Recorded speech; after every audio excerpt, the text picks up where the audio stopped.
Okay, hi everyone, welcome back to my channel. I'm Dr. Jodhpal Singh, and today I wanted to talk about smartwatches and sleep function, and specifically, how do smartwatches, things like the Apple Watch, the Fitbit, and all those types of wearables, how do they monitor sleep, and what is their accuracy when it comes to looking at different aspects of sleep, like different sleep stages and so on.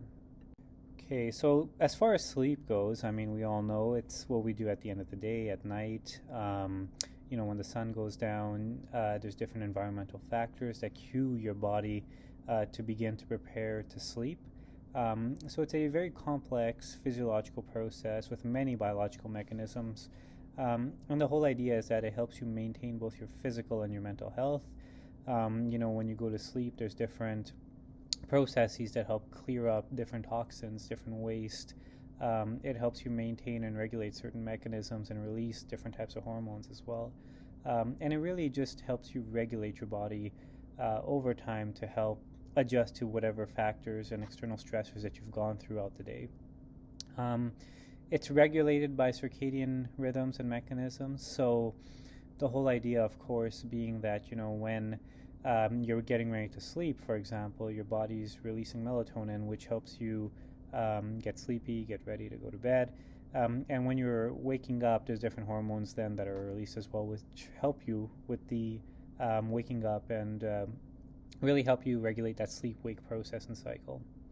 As far as sleep architecture goes, now, when you go to sleep, it's a rhythmic cyclical process that occurs within different stages.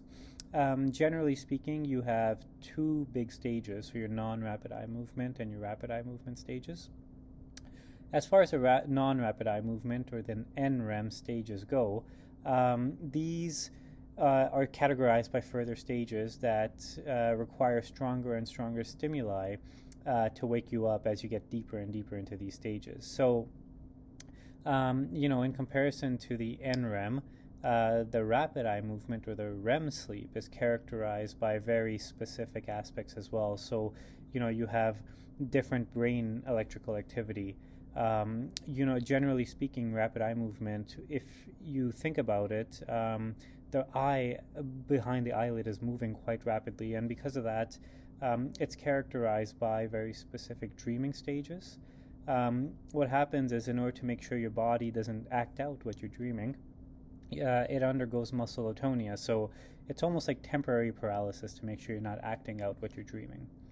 You get a lot of autonomic variability, so very different heart rate and breathing parameters when you're undergoing REM sleep in comparison to the non-rapid eye movement sleep. And again, the whole idea being that with non-rapid eye movement, you're going into that deeper and deeper stage. And of course, it's got its own physiological processes compared to rapid eye movement. But the point of today's video isn't to go through the complex physiology associated with sleep. All you really need to know is that during your 8-hour sleep period, REM sleep usually follows NREM sleep, and this cycle occurs for about 4 times during, a general 8-hour period. So you're looking at roughly, a 90-minute to 120-minute cycle. And NREM usually occurs for about 75% of the time that you're sleeping. So if you're sleeping 8 hours, there's a good chance that 6 hours of that sleep you're in one of the non-rapid eye movement stages. And almost half of your non-rapid eye movement stage is actually in that stage 2, so it's not in the early NREM or the deep sleep, but it's somewhere in the middle there. And then your dreaming, or your rapid eye movement stage, generally occurs for about 25% or a quarter of the time that you spend in bed. So, depending on the different physiological processes or condition that the patient may have, this can also affect your sleep stages. But this all gets into a different process, and if you'd like to learn more about different sleep stages with specific clinical conditions and sleep physiology, I can make a different series on that as well. So how do smartwatches actually measure sleep? These are very intricate processes, and a lot of these watches, first of all, use very sensitive accelerometers. Accelerometers are things that detect the smallest type of movement, and depending on the amount of movement that the individual wearing the watch is making, the type of movement they're making, and these kinds of parameters. We're able to develop very specific data models and algorithms to assess your total sleep time and your sleep efficiency as well. So, uh, how long are you actually asleep as a ratio of how much time you're actually spending in bed. So, there's different research-based devices for these. Things like actigraphs, which I've got one here with me.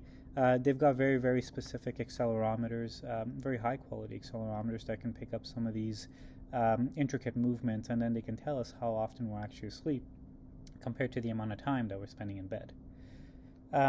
When it comes to other factors, so when you're wanting to understand, what stage of sleep you're in, there's heart rate and respiration that become really important, so different physiological processes.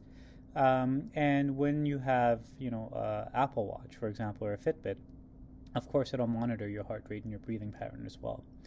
When we consider things like the NREM sleep or the deep stage 3 type of sleep, what happens is our heart rate begins to lower quite a bit, and our blood pressure does as well. But of course, these watches are limited right now for blood pressure. But that's just an example where it becomes easy to assess when the patient's going into deep sleep compared to when they're actually dreaming. When you're in deep sleep, your heart rate, your respiratory rate, all these things tend to drop quite a bit, and that's a really good understanding of when the patient or the individual might be in that kind of stage of sleep. When we're looking at REM sleep or that dreaming stage, because of what we might be dreaming about, we tend to see a big increase in heart rate. And there's quite a bit of variability as well. In one moment you might have a heart rate of 120. The next moment you might have a heart rate of 80. So there's quite a bit of variation that occurs when you're dreaming.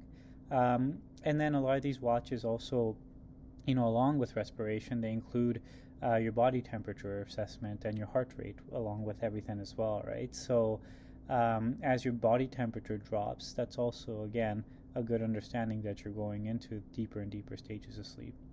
And of course, we know the cyclical patterns that tend to occur in healthy individuals. So based on these cyclical patterns, and then your physiological activity, so your heart rate, respiration, and how much you're actually moving from the accelerometers, there is a good understanding of, what stage of sleep that you might actually be in.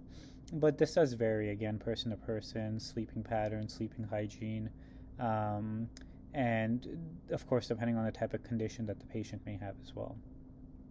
As far as respiratory rates go, another important thing to consider is that they also can indicate specific disorders. So not only do they tell you if you're going into deeper sleep, or when you have higher respiratory rate, you might be dreaming or in REM sleep, but it can also tell you if you're snoring too much or do you have sleep apnea. If you take this respiratory rate and combine it with the oxygen saturation that a lot of these watches are now including, especially the new Apple Watch, they have a giant data set, and they're starting to look more and more at O2 saturation, combining it with some of these physiological parameters, and they're getting stronger and stronger estimations of whether or not somebody might actually have sleep apnea. I know Apple has a huge data set that they've worked off of for their Apple Watch, but I don't know if this is published yet or not. But there are minute differences based on certain prototypes, based on the type of watch you're using, right? There's a lot of different mechanisms and algorithms that the watches tend to assess and use. And based on these, you tend to get different estimations of sleep stage and oxygen saturation and so on.